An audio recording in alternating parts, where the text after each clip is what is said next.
혹시 여러분들 사시면서 눈에 이상이 생겨서 안대를 끼거나 눈에 먼지가 들어가서 깜빡거리셨던 적 있으세요? 참 답답하죠. 근데 우리 영적으로도 눈이 안 보이기 시작하면 하나님의 뜻을 구별하지 못하게 됩니다. 그것을 주님 앞에 간절히 구하며 오늘 이 시간 주님을 볼 수 있게 해달라고 찬양합니다. 어두운 내 눈 밝히사 진리를 보게 하소서. 진리의 열쇠 내게 주사 참빛을 찾게 하소서. 깊으신 뜻을 알고자 엎드려 기다리오니 내 눈을 뜨게 하소서. 성령이여 막혀진 내 귀 여시사 주님의 귀한 음성을 이 귀로 밝히 들을 때에 내 기쁨 한량 없겠네. 깊으신 뜻을 알고자 엎드려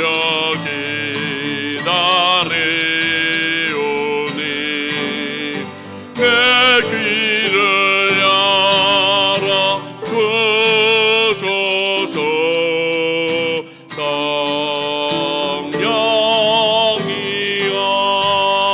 성령이여 봉해진 내 입 여시사 복음을 널리 전하고 차가운 내 맘 녹여주사 사랑을 하게 하소서. 깊으신 뜻을 알고자 엎드려 기다리오니 내 입을 열어 주소서.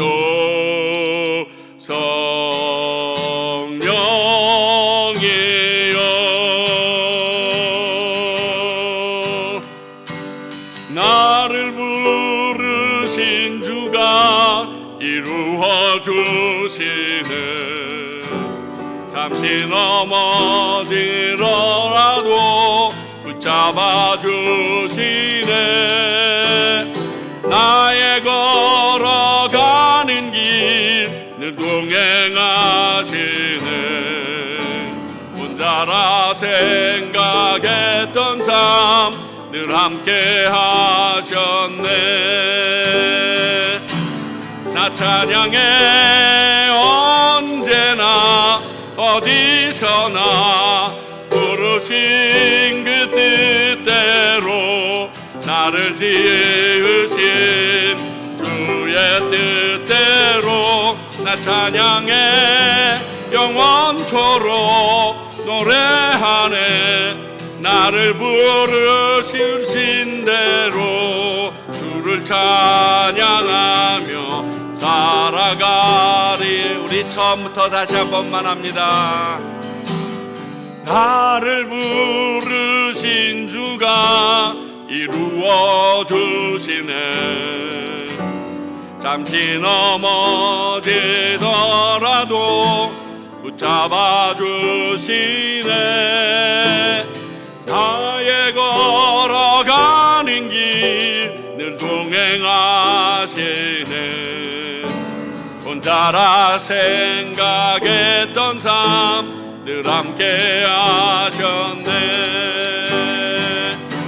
나 찬양해 언제나 어디서나 부르신 그 뜻대로 나를 지으신 주의 뜻대로 나 찬양해 영원토록 노래하네. 나를 부르신 대로 주를 찬양하며 살아가. 나 찬양해 언제나 어디서나 부르신 그 뜻대로 나를 지으신 주의 뜻대로 나 찬양해 영원토록 노래하네. 나를 부르신 그대로 주를 찬양하며 살아가리라. 이 세상 가장 아름다운 순종의 눈물 온 세상 다시 빛나게 한 생명의 눈물. 그가 이 땅에 오신 이유 죽어야 살게 되고 져야만 승리하는 놀랍고 영원한 진비 지으신 그대로 회복시킨 우리의 창조주 그리스도 십자가의 길로 아버지의 뜻 이루셨네. 그가 이 땅에 오신 이후 이제 우리에게 맡겨진 그 소망 그 사랑 그 생명 아름답고 눈부신 십자가의 길 우리가 이 땅에 살아갈 이유. 처음부터 다시 한번 예수님을 생각하면서 이 세상 가장 아름다운 순종의 눈물 온 세상 다시 빛나게 한 생명의 눈물. 그가 이 땅에 오신 이유 죽어야 살게 되고 져야만 승리하는 놀랍고 영원한 신비 지으신 그대로 회복시킨 우리의 창조주 그리스도 십자가의 길로 아버지의 뜻 이루셨네. 그가 이 땅에 오신 주 이제 우리에게 맡겨진 그 소망, 그 사랑, 그 생명, 아름답고 눈부신 십자가의 길, 우리가 이 땅에 살아가 이유, 나 주님의 기쁨 되기 원하네. 내 마음을 새롭게 하소서. 새 부대가 되게 하여 주사. 주님의 빛 비추게 하소서. 내가 원하는 한 가지, 주님의 기쁨이 되는 것. 내가 원하는 한 가지, 주님의 기쁨이 되는 것. 겸손히 내 마음 드립니다. 나의 모든 것 받으소서. 나의 마음 깨끗게 씻어주사. 주의 길로 향하게 하소서. 내가 원하는 한 가지, 주님의 기쁨이 되는 것. 내가 원하는 한 가지, 주님의 기쁨이 되는 것. 내가 원하는 한 가지, 주님의 기쁨이 되는 것.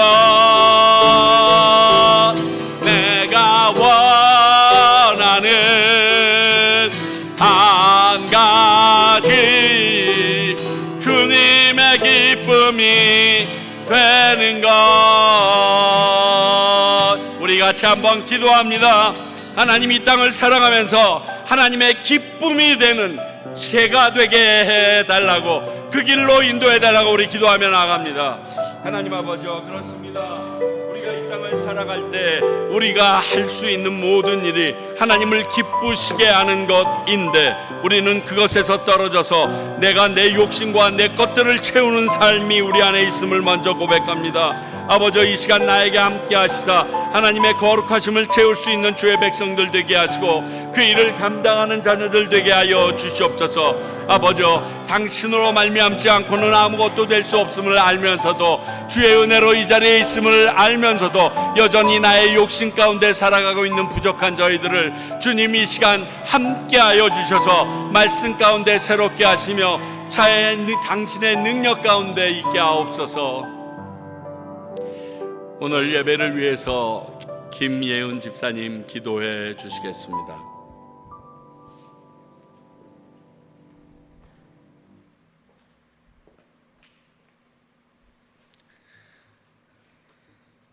우리의 구속자가 되시어 긍휼을 베푸시는 주님을 찬양합니다. 우리를 구별된 자로 부르신 이유, 또 우리가 모인 이유, 오직 왕 대신 참 하나님께 경배드리기 위함입니다. 그분은 위대하시며 하늘과 땅의 모든 것과 만민을 창조하신 심판주이시고 아버지께만 있으신 영광으로 우리를 다스리시고 보호하시는 하나님 아버지이심을 선포합니다. 무엇도 아버지를 가리워 우리의 기도의 주제가 되지 못함을 고백합니다. 구별됨을 알게 하시고 우리의 걸음을 아버지의 거룩한 성전으로 옮겨주셔서 감사합니다. 우리가 받을 수 없는 자비를 베푸시는 주님께선 감사하는 사람은 위대하게 하시고 동시에 행복도 주시니 감사합니다. 일주일 사는 동안 즐거움도 있었으나 가슴 아픈 일도 많았습니다. 주신 은혜보단 슬픔과 화를 묵상하고 삶의 주인이신 예수님을 따라 살지 못하고 내 욕심과 감정으로만 가득하였습니다.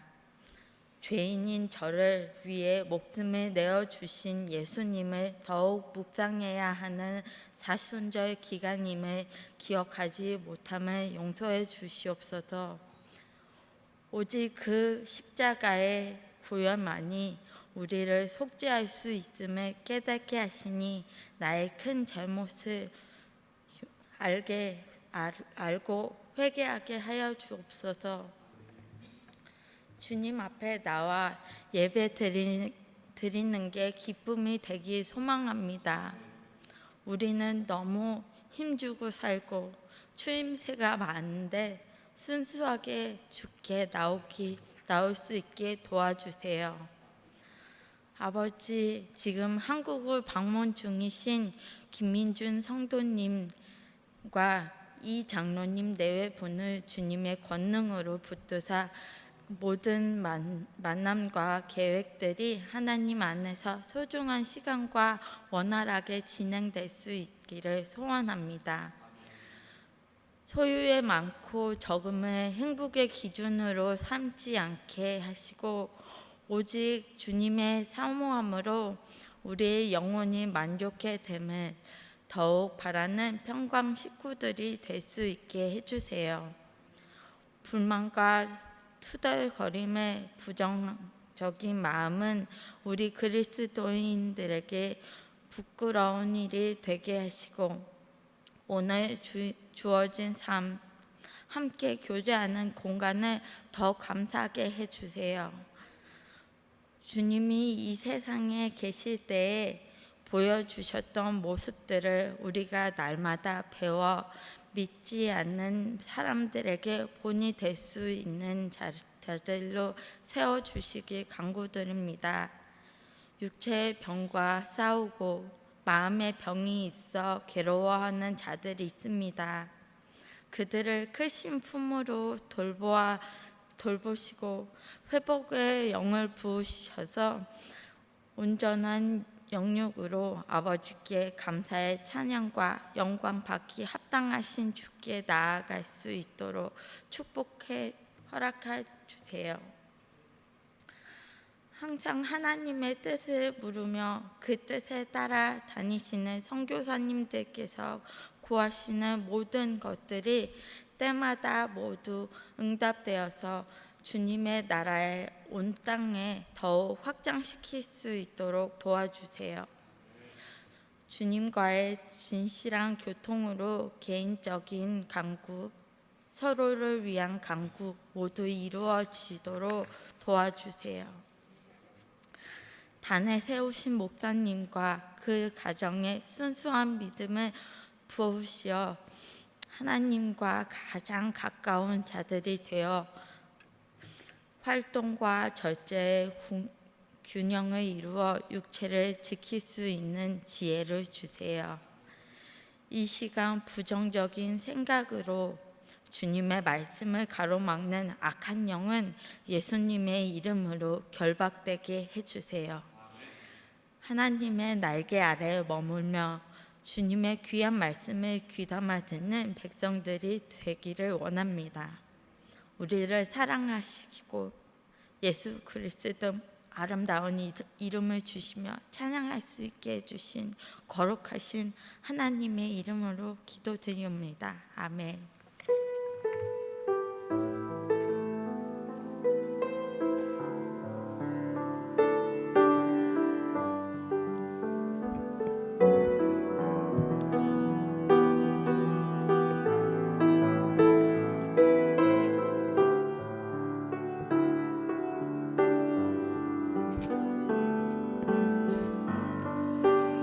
축복하소서.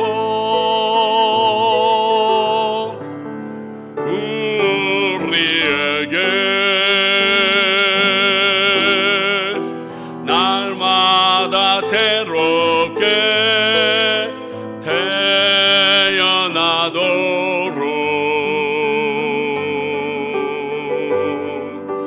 축복하소서.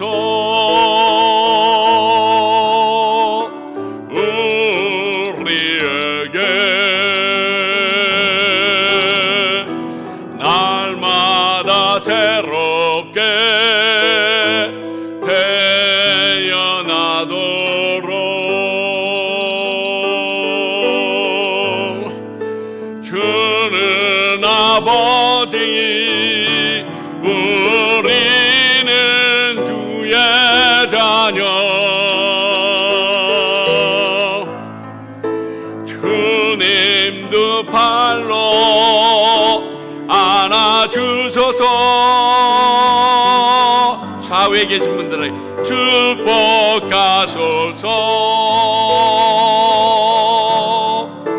당신에게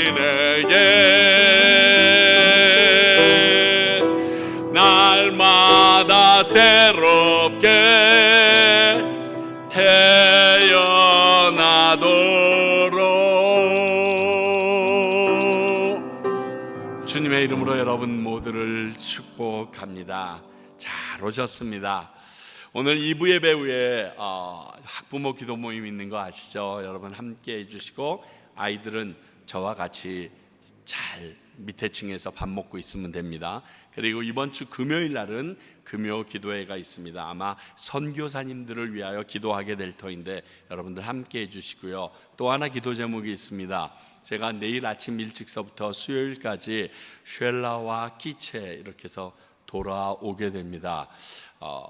좀 먼 거리고 그리고 해발도 너무 높다고 하는데 저번에 왔던 그 오네시모 형제가 이번에 목사 안수를 받기 때문에 저희 지역에 있는 한인 목사님 5교회 목사님들이 함께 가서 그 형제에게 안수를 주고 우리 기체에 있는 선교사님, 사실 우에우에 한 분 계시고 기체에는 아무도 없었는데 이제 들어가 계시거든요. 그래서 계속 오는 단기팀을 그쪽으로 좀 연결하기 위해서 우리 기체에 계신 선교사님을 뵙게 되는데 이 오고 가는 길 가운데도 하나님 함께 해달라고 기도해 주시기 바랍니다. 우리 오늘 주시는 하나님의 말씀 보겠습니다. 열왕기상 9장 10절서부터 14절까지의 말씀입니다.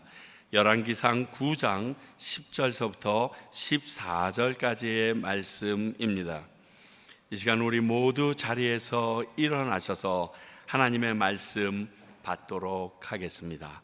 들으시기 바랍니다. 솔로몬이 2집 곧 여호와의 성전과 왕궁을 20년 만에 건축하기를 마치고 갈릴리 땅의 성읍 20곳을 히람에게 주었으니 이는 두로 왕 히람이 솔로몬에게 그 온갖 소원대로 백향목과 잣나무와 금을 제공하였습니다. 히람이 두로에서 와서 솔로몬이 자기에게 준 성읍을 보고 눈에 들지 아니하여 이르기를 내 형제여 내게 준 이 성읍이 이러한가 하고 이름을 가불 땅이라 하였더니 그 이름이 오늘까지 있느니라. 히람이 금 120달란트를 왕에게 보내었더라. 하나님의 말씀입니다. 자리에 앉아 주시기 바랍니다. 기도하겠습니다. 하나님 아버지, 오늘 다소 간단하지만 또 주님께서 말씀으로 남기셔서 우리에게 깨달을 부분이 있음을 알려주시는 말씀을 듣습니다. 아버지여, 저희들은 우둔합니다. 그저 불편한 관계로밖에 보이지 않는 이 말씀이 지금을 살고 있는 우리들에게 하나님의 음성으로 들려지도록 성령님 도와주시옵소서. 그 일은 오직 주님밖에 할 수 없사오니 말씀을 전하는 종의 입술에도 성령의 파수꾼 세우시고 듣는 모든 분들의 마음에도 기경하시사 성령이 그 말씀을 씨앗 삼아 자리 잡게 하여 주시옵소서. 이 예배 가운데 방해하는 모든 세력들을 주님께서 막아주시기 원하옵고 살아계신 예수 그리스도의 이름으로 기도하옵나이다. 아멘.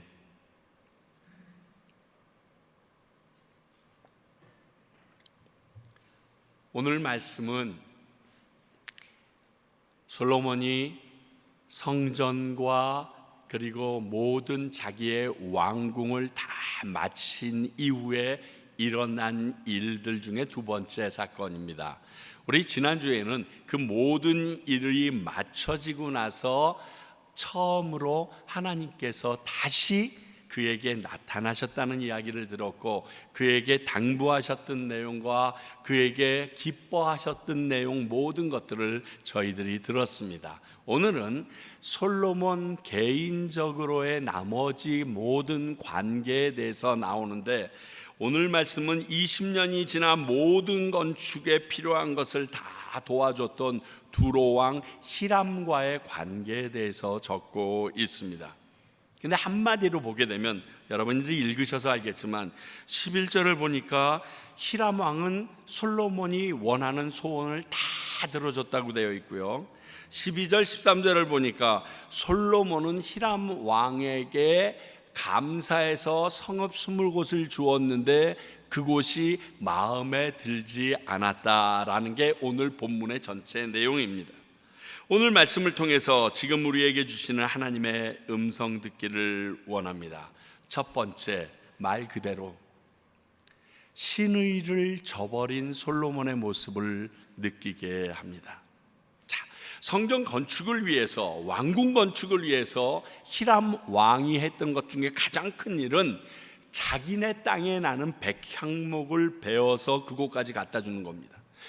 백향목은 쉽게 도끼로나 자를 수도 없고 전문가가 아니면 다듬을 수도 없어서 그곳에서 백향목을 잘라내어 다듬어서 이곳 왕궁 건축하고 성전 건축하는 것까지 뗏목을 통해서 보내주는 일을 히람 왕이 했었고요, 또 많은 돌을 다듬고 필요로 했는데 그 돌 다듬는 기술도 이 두로의 기술이기 때문에 히람 왕이 사람들을 보내줘서 그 일을 했을 뿐만 아니라 그 모든 것이 맞춰지고 나서 성전이나 궁전에 실내 장식을 해야 되는데 금속 공예를 해야 되는데 금속 공예를 하는 적절한 사람이 없어서 히람 왕이 자기랑 이름이 똑같은 놋 대장장이 히람을 보내서 하나님의 성전의 기둥뿐만이 아니라 실내외에 있는 모든 것을 조각하고 만들어내었다라고 우리는 보았습니다.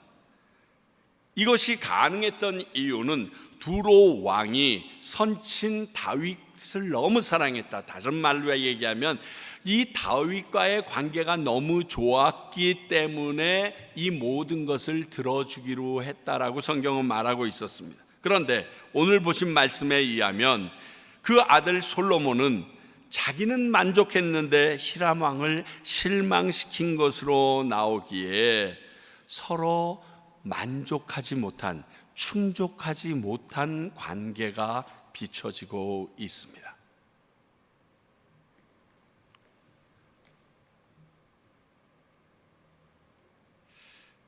우리 솔로몬 왕의 입장에서 한번 살펴볼까요? 11절을 보게 되면 이는 두로왕 히람이 솔로몬에게 그 온갖 소원대로 백향목과 잣나무와 금을 제공하였습니다. 솔로몬은 온갖 소원대로 다 받았다라고 11절에 기록합니다. 자신이 원하는 것은 백향목이든 잣나무든 금까지 제공받았다고 얘기합니다. 한마디로 20년 공사기간 동안 솔로몬이 원하는 모든 것은 두로왕 히람이 다 충족시켜줬어요. 네 원하는 대로 다 맞춰줄게. 그러니까 솔로몬의 입장에서는 두로의 왕의 히람의 모습에서 실망하거나 나 너 싫어, 기분 나빴어 라고 얘기할 게 하나도 없다는 겁니다. 반면에 물론 히람도 그에 대한 대가를 받았다는 것을 여러분들께서 알아야 합니다. 나의 궁전을 위하여 음식물을 제공해 달라라고 요청을 했습니다. 그래서 열왕기상 5장 11절을 보시게 되면 솔로몬이 히람에게 그의 궁전의 음식물로 밀 2만 고루와 맑은 기름 20고루를 주고 해마다 그와 같이 주었더라. 자, 공사가 20년 동안 됐으니까 이 어마어마한 양식을 20년 동안 두로 왕의 궁전에 갖다 주었던 것입니다. 아마 이에 대해서도 두로 왕 히람은 불만이 없었던 것 같습니다. 그러나 그 외에 솔로몬이 마음을 썼던 부분에 문제가 생겼던 것 같습니다. 다시 말하면 쓸모없어 보이는 성읍을 준 솔로몬의 모습이 나옵니다. 자, 12절과 14절의 말씀에 대해서는 성서학자들이나 신학자들 그리고 설교가들이 다 의견이 분분합니다. 먼저는 왜 성읍 20개를 그에게 주었는지가 불분명합니다. 전혀 나타나지 않습니다. 그리고 더 의아한 것은 왜 히람 왕이 솔로몬에게 금 120달란트, 여러분 120달란트는요 대충 얼음 잡아도 4톤이나 되는 순금입니다. 여러분 4톤이나 되는 순금을 그냥 왜 줘요?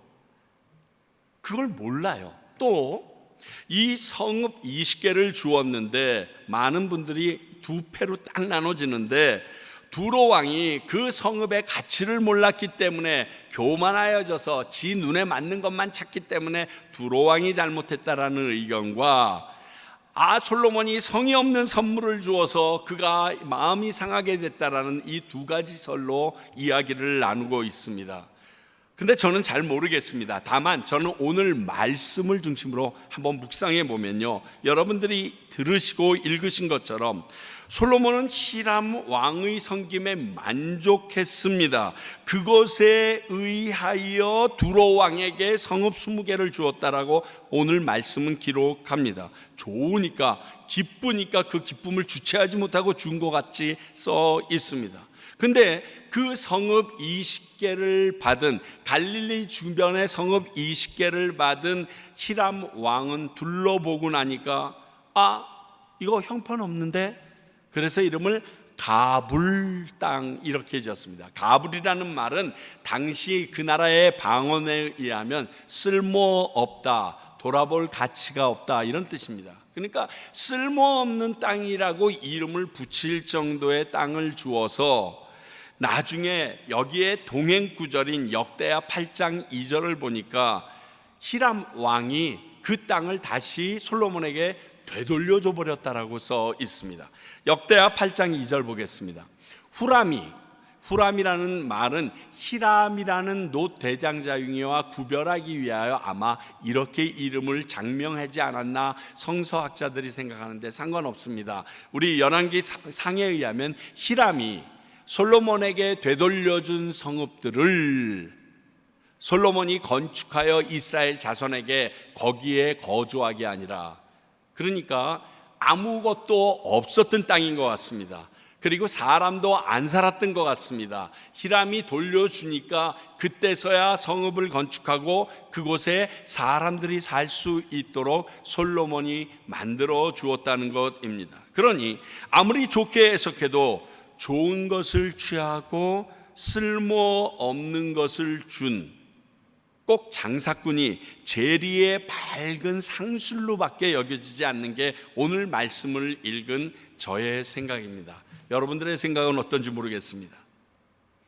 그런 의미에서 볼 때 믿는 자들의 삶이나 행동이 이러면 안 된다는 겁니다.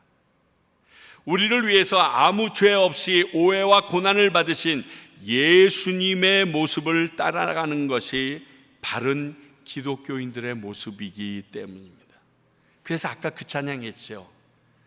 우리에게 이 땅에 오신 이유, 우리가 살아갈 이유, 아무것도 없이 모든 것을 내어주신 희생의 그 순종, 그 길을 따라가는 게 우리라는 겁니다. 마태복음 5장 16절은 이렇게 말하죠. 이같이 너희 빛이 사람 앞에 비치게 하여 너희 착한 행실을 보고 하늘에 계신 너희 아버지께 영광을 돌리게 하라. 그렇습니다.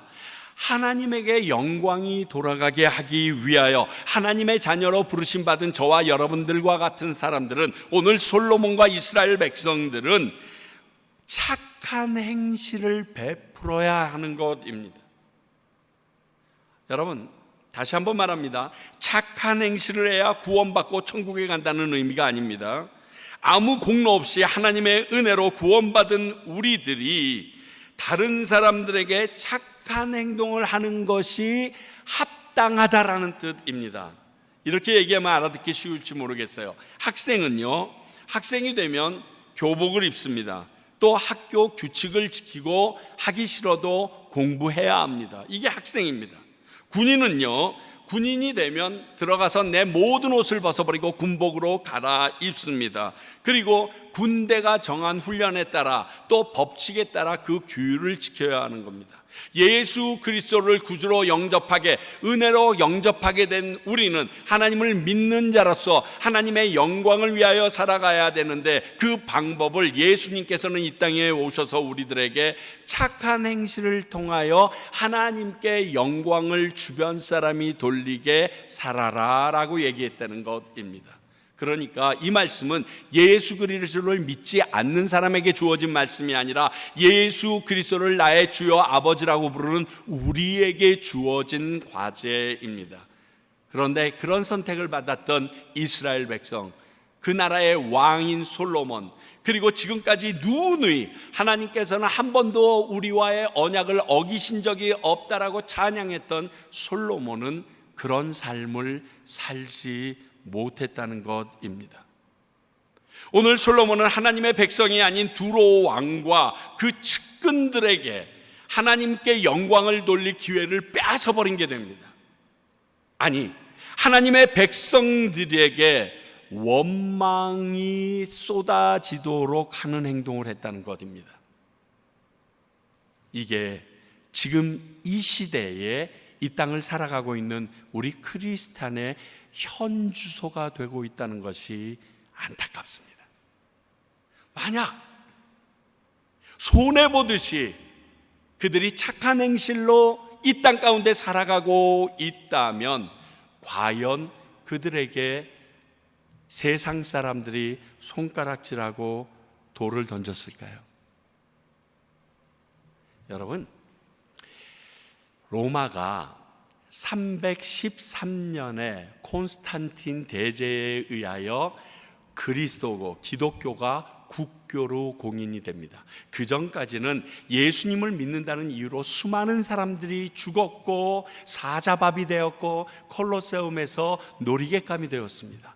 그런데 313년이 되고 나니까 콘스탄틴 대제 황제가 더 이상 그럴 수 없어서 예수님을 로마 교회 국교 그리고 공식 신으로 선포합니다. 왜 그렇게 됐는 줄 아세요? 로마는 마지막 타락해서 그 망하기 전에 타락함도 극에 달했지만 동성애뿐만이 아니라 성적으로 아주 문란한 곳이었습니다. 여러분들이 혹시 이태리 로마에 여행을 가시거나 하게 되면 무너진 많은 것들 중에 굉장히 대다수가 목욕탕터를 보게 됩니다. 그리고 그 목욕탕터의 화려함과 그 난잡함을 예상할 수 있는 기구들이, 그리고 그 장소들을 볼 수 있게 됩니다. 그 정도 성적으로 타락합니다. 그러다 보니까 이 로마의 고관 대작이 되면 될수록 자식 결혼시키는 게 걱정되기 시작했던 겁니다. 그래서 기왕이면 내 며느리는, 내 2세가 될 사람들은, 내 3세가 될 아이들은, 내 아들은 타락했어도 순수한 혈통을 가지고 싶은데, 그 동시에 알아보니까 그 당시에 순전한 처녀라고 얘기할 수 있는 사람은 크리스찬밖에 없는 거예요. 그런데 뒤져보니까 그 크리스찬들이 전부 다 감옥에 갇혀 있네. 그러니까 자기의 세력과 권력을 가지고 감옥으로 들어갑니다. 그리고 그 시어머니 될 사람이 쭉 둘러보고 건강하고 아름답고 똑똑해 보이는 크리스찬 여자들을 한 명 한 명 데리고 나와서 자기 아들의 아내로 삼습니다. 자부가 되는 거죠. 며느리가 되는 거죠. 그런데 이 일이 소문이 나기 시작합니다. 그래서 그 로마의 고관 대작들의 며느리들은, 심지어는 그 남편 되는 사람들까지도 다 크리스찬으로 도배되어지기 시작합니다. 그게 한 200여 년의 시간을 흐르면서 그러한 일들이 일어납니다. 그렇게 하고 나니까 황제가 서 있는데 그 옆에 쭉 서 있는 많은 사람들은 다 크리스찬이 돼버린 거예요.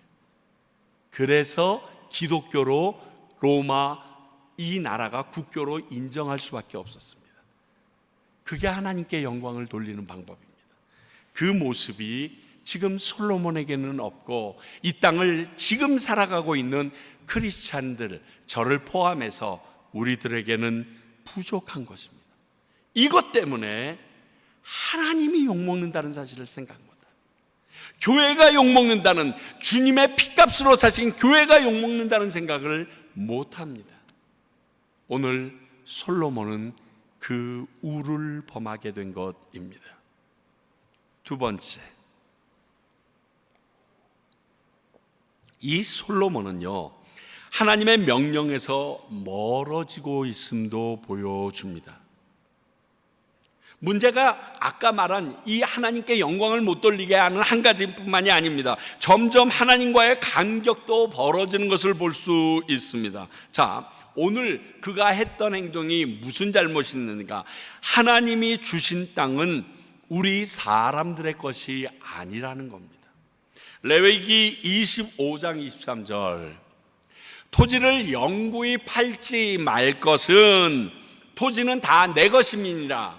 너희는 거류민이요 동거하는 자로서 나와 함께 있느니라. 이게 당시 이스라엘 백성에게 하나님께서 레위기와 신명기를 통하여 주셨던 법규고, 그 이유는 하나님께서 이렇게 말씀하셨습니다. 이거 다 내 거야. 너희들은 그냥 거류하는 동거자일 뿐이야 라고 얘기합니다. 근데 이것을 지혜가 충만한 솔로몬이 몰랐을까요? 몰랐을 리 없습니다. 내 건도 아닌데 내가 팔았습니다. 그럼 이거 사기친 거 아니에요? 그렇죠? 더 심각하게 얘기하면 자기가 그 땅의 주인인 양 행동했던 것입니다. 우리 많이 들어보지 않습니까?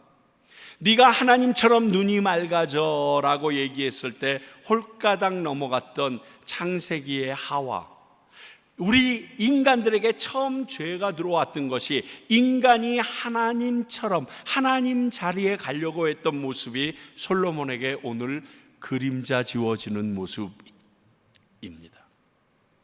자기가 이 땅의 주인이 아닌데 자기가 이 땅의 주인인 하나님인 채 하기 시작했다는 것입니다. 너무 과장됐다라고요? 그런데 앞으로의 모습이 그것을 확인시켜 줍니다. 이번에 가서 보니까 정우영 선교사님이 짓고 계신 그 학교가요, 거의 다 완공이 돼가요. 이번 자기네 말로는 6월 달이랬는데 늦어도 9월 달까지는 다 완공이 되겠어요. 너무 아름답게 잘 지으셨습니다. 그런데 우리 정우영 선교사님이 사기꾼이라고 오해받은 적이 있었습니다. 땅 때문이었어요. 오셔서 학교를 하시기로 결정하고 이 학교를 위하여 어떤 분께서 많은 돈을 헌금하셨습니다. 그러니까 선교사님 입장에서는 될 수 있으면 많은 학생들이 모일 수 있는, 그리고 입지가 좋은 땅을 고르기 위해서 굉장히 많이 돌아다니셨습니다. 그러다가 한 한인분이 소유하게 되신 땅이 있다는 소리를 듣고 찾아갔습니다. 말씀도 잘 안 되는데 한인분과 같이 거래를 하게 되니까 얼마나 좋으셨어요. 그분이 큰 땅 2군데를 보여주셨습니다. 그리고 그 가격을 얘기했는데 땅의 입지가 너무너무 좋아요. 그래서 가격도 막 흥정하고 준비를 다 했습니다. 그런데 왔던 변호사가 우리 그러니까 시청에 들어가서 그 땅에 대해서 우리 좀 더 정확하게 확인해 보자. 그리고 들어갔더니 웬걸 그 땅 주인의 이름이 딴 사람으로 되어 있어요. 지금 캐나다에서 살고 있고 더더군다나 그 땅 주변에 그 자녀들이 아직 살고 있더라고요. 그런데 그 땅이, 그 한인분은 버젓이 자기 거니까 판매해도 상관이 없고 내 집도 그렇다고. 진짜 뒤져보니까요, 그분이 살고 있는 그 땅의 집도 그분의 땅 소유가 아니에요. 그런데 그런 일이 이 땅에서는 종종 있다는 것입니다. 근데 한인끼리 이런 일이 생기면 얼마나 부끄러워지고, 둘 중에 한 사람은 굉장히 어려워지니까 우리 선교사님께서 그냥 저희 거래를 없던 걸로 하겠습니다, 그리고 조용히 마치려고 하셨어요.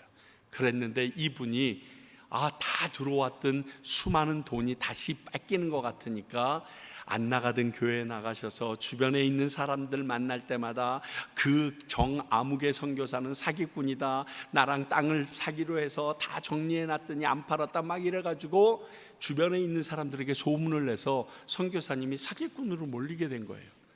그럼에도 불구하고 선교사님은 아무 말 하지 않고 지금 있는 그곳에 땅 주인이 제대로 된 사람을 찾아서 지금 이렇게 학교를 짓게 된 것입니다. 솔로몬이 그 사람처럼 행동했던 거예요. 내 땅이 아니야. 그런데 내가 주인인 양 그것에 대해서 소유권과 필요한 것을 다 가져가 버리는 거예요. 하나님께서 주신 가나안 땅은 하나님의 언약의 땅이고요, 하나님이 그래서 준비하셨고요, 그리고 그의 백성인 이스라엘 백성에게 준 땅입니다. 그래서 후에 하나님께서 그들이 하나님의 말씀대로 살지 않으니까 어떻게 하십니까? 그 땅에서 내쫓아버리십니다. 바벨론의 포로가 되게 하고 아수르에 멸망하도록 놔둬두십니다. 왜? 그 땅에 대한 소유권이 누구에게 있기 때문에? 하나님에게 있기 때문에. 이 관계를 생각하시면 그들이 그 땅에서 쫓겨나서 2000년 동안 유리방황하다가 최근에야 1900년도 들어서야 그 땅을 다시금 차지하게 됐다는 이유를 성경적으로 이해하는 데 도움이 될 수 있습니다. 왜? 그 땅은 하나님의 소유라 하나님의 주권대로 자신의 뜻대로 마음대로 할 수 있는 땅이시기 때문에 그렇습니다. 그 땅에 대한 소유권은 오직 하나님께만 있는 것입니다. 그런데 자신이 능력이 있고 영향력 있는 왕이 되었다고 하나님의 것을 마음대로 히람에게 주어버린 것입니다.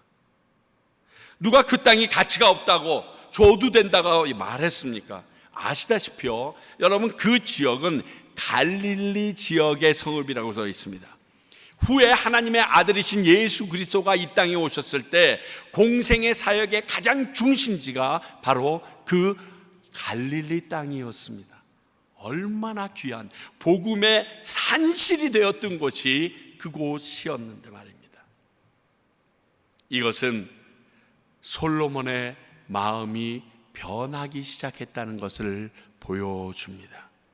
자, 기본 산당에서 1000번제를 드립니다. 그리고 하나님께서는 그 일이 아름다워서 그에게 나타나서 솔로몬아, 내가 너에게 무엇을 줄까 했더니 백성들을 바르게 통치하기 위한 지혜를 달라고 말했습니다. 자, 열왕기상 3장 9절 보죠. 누가 주의 이 많은 백성을 재판할 수 있사오리까? 듣는 마음을 종에게 주사 주의 백성을 재판하여 선악을 분별하게 하소서. 이게 솔로몬의 첫 마음입니다. 하나님의 백성을 제대로 잘 인도하고 싶다는 겁니다. 이 말씀이 주님의 마음에 들었다라고 얘기했습니다. 그래서 하나님께서는 네가 구한 지혜뿐만이 아니라 부귀와 영광까지도 내가 네게 주겠다라고 말씀하셔서 지금의 솔로몬이 부귀와 영광까지 누리게 된 것입니다. 그런데 오늘 솔로몬의 모습은 자기와 자기 나라의 이익을 위해서 신의보다는 계략에 가까운 방법으로 손해를 보지 않으려고 바둥거리는 모습으로밖에 비춰지지 않습니다. 꼭 지금 미국의 누구처럼 갑자기 그분이 떠오르더라고요. 물론 이 일은 논쟁거리도 안 되는 아주 작은 문제일 수도 있습니다. 그러나 하나님의 말씀에 대한 불순종은 이렇게 시작되고 그 결과가 사망에 이른다는 것을 우린 창세기를 통하여 아담과 하와를 통하여 확인한 바 있습니다. 그래서 하나님의 말씀에 대한 우리의 태도는 항상 정확해야 되고요, 온전함을 추구해야 합니다. 그래야 끝까지 갈 수 있습니다. 하나님의 뜻대로 끝까지 살아낼 수가 있습니다. 정말로 오늘 이후에 솔로몬의 행적을 따라서 계속 앞으로 11장까지 살펴보게 되면 하나님의 말씀을 하나 둘씩 어기면서 종국에 하나님께서 이렇게 선언합니다. 솔로몬이 여호와를 떠남으로 여호와께서 그에게 진노하셨다. 그 결과 2개의 지파 빼놓고 10개의 지파를 나누어 2 나라로 쪼개지게 하셨다 말씀하십니다. 저는 이러한 솔로몬의 모습을 성공주의에 사로잡힌 솔로몬의 모습이라고 보아집니다. 한마디로 잘한다 하니까 그 잘한다는 방법으로만 매진하는 모습이 바로 이 모습이었던 것 같습니다. 칭찬받기 위한, 잘한다는 것만 우뚝 세우기 위한. 사랑하는 성도 여러분, 성공 우선주의를 경계하셔야 합니다. 성공이 나쁜 게 아닙니다. 성공을 위해서 공의나 신의나 배려나 사랑을 버리는 것이 문제입니다. 그러다 보면 인간성 상실까지 오게 됩니다. 그런 성공은 하나님 아의 입장에서 보면 모든 것이 쓸데없는 것입니다. 다 버릴 것들입니다. 그리고 실제로도 그 주변에 아무것도 남는 게 없습니다. 죽으면서 금덩어리에 묻혀서 돈을 쑤셔 잡고 끝납니다. 그게 뭐예요? 장례식 됐는데 내 옆에 아무도 안 와요. 그리고 그의 죽음에 대해서 당연한 듯 사람들이 고개를 끄덕이고 끝내게 해요. 성공하십시오. 그러나 그런 방법으로 성공하지 마십시오. 그러나 지금 세상은 그런 성공을 바르고 지혜로운 것이라고 오도합니다. 야, 그래도 돈은 얻었잖아. 심지어 교회 안에서까지 성도님들이, 믿는 자들이 오지 않아도 헌금만 어느 정도 차면 그러면 괜찮은 거 아니야 라는 말도 안 되는 생각을 하는 종교인들이 있음을 봅니다. 이건 바르지 않습니다. 속지 마십시오. 그건 진리도 아니고 하나님의 뜻은 물론 아니기 때문에 그렇습니다. 여러분, 돈 가지고 할 수 있는 게 뭐가 그렇게 많을 것 같아요? 특히 여러분들의 말년에 그 돈이 많으면 여러분들의 건강을 되돌릴 수 있을 것 같으세요? 여러분들의 생명은 연장할 수 있습니다. 말도 못하고 움직이지도 못하는데 숨만 쉬게는 해줄 수 있어요. 그렇게 사시고 싶으세요? 아니거든요. 여러분, 지금 내 모습이 이로 인함일 수도 있다는 것이에요.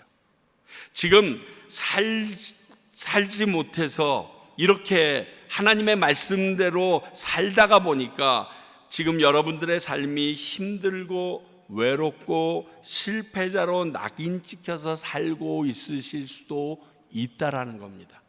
위로가 되실지 모르겠지만 다행이고 안심이 됩니다. 차라리 그렇게 사십시오. 지푸라기라도 짚는 심정으로 오늘 지금 이 시간 여러분들께서 교회에 나오셨다라 그러면 지푸라기가 아닌 튼튼하신 반석 되시는 하나님을 붙잡으십시오. 의지하십시오. 그분의 말씀을 읽고 그분의 말씀대로 따르십시오. 세상 사람들은 그 모습을 보면서 어리석다라고 얘기하고 손가락질할 수도 있고 저런 사람 옆에 있어서 내게 아무런 유익이 없다고 떠나갈 수 있는데 나중에 지나보면 그 주변에는 수많은 사람들이 위로와 격려를 얻기 위하여 사랑과 배려를 받기 위하여 가득 차 있을 것을 제가 개런티합니다. 그게 더 중요합니다. 손해보지 않는 사람과 옆에 사람들이 모이는 걸 본 적이 없어요. 희생하지 않는 사람들 옆에 사람들이 함께 있는 친구를 본 적이 없어요. 돈, 권력 있을 때 얻기 위하여, 뺏기 위하여 있는 사람들은 나를 공격하는 자들이지 나를 사랑하는 자들일 수가 없습니다.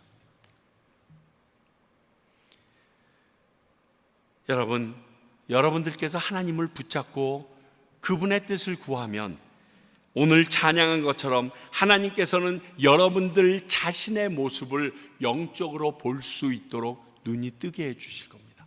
아, 이거였구나. 이게 세상이 줄 수 없는 참된 기쁨이었구나. 이게 하나님이 말하는 행복이었구나. 우리 알잖아요. 이 땅에 살고 있는 모든 사람은 다 죽습니다. 그리고 히브리서는 말합니다. 그 죽은 후에 너희에게 있는 것은 심판이 있다라고 말합니다. 그러므로 누구나 심판자이신 하나님 앞에 서게 될 것입니다. 그런데 우리 믿는 자들은 그때를 기억하고 살아야 한다는 것입니다. 그 심판자는 세상의 법이나 여론에 따라 우리를 판단하지 않고 하나님의 말씀에 의거해서 우리를 판단하십니다. 하나님의 법으로 판단하십니다. 이것이 우리가 하나님을 붙잡고 따라야 될 이유입니다. 지금의 여러분들의 모습과 세상의 평가가, 사랑하는 가족들의 평가가 하나님의 평가가 아닙니다. 어깨 좀 피십시오. 그리고 그 하나님으로 인하여 내가 앞으로 얻게 될 그 영광의 순간을 바라보시고 자신 있게 나아가십시오. 하나님의 이름을 높여드리십시오. 주님의 말씀대로 순종하기 위하여 최선을 다하십시오. 왜냐하면 심판하실 분은 하나님이시기 때문입니다. 기도하겠습니다. 아버지 하나님, 오늘 솔로몬의 모습을 보면서 하나님을 알고 하나님을 2번씩이나 만났음에도 자기가 세상에서 원하는 방법, 그리고 주변 세상 사람들이 바라는 방향을 따라가는 안타까운 모습을 봅니다. 주여, 나에게 이런 모습이 있으면 이 시간 다 지원해 주시옵소서. 그리고 살아계신 하나님을 붙잡을 수밖에 없는 이유를 알고 있사오니 주님만을 붙잡고 살아가는 저와 우리 성도님들 되게 하여 주시옵소서. 힘들고 지칩니다. 이들 가운데 그럼에도 불구하고 용서하고 끌어안아 주시는 그 십자가에서 자신의 생명까지 내어주신 예수님을 기억하게 하시고 그분 앞에 있는 삶 살게 하여 주시옵소서. 예수님 이름으로 기도하옵나이다.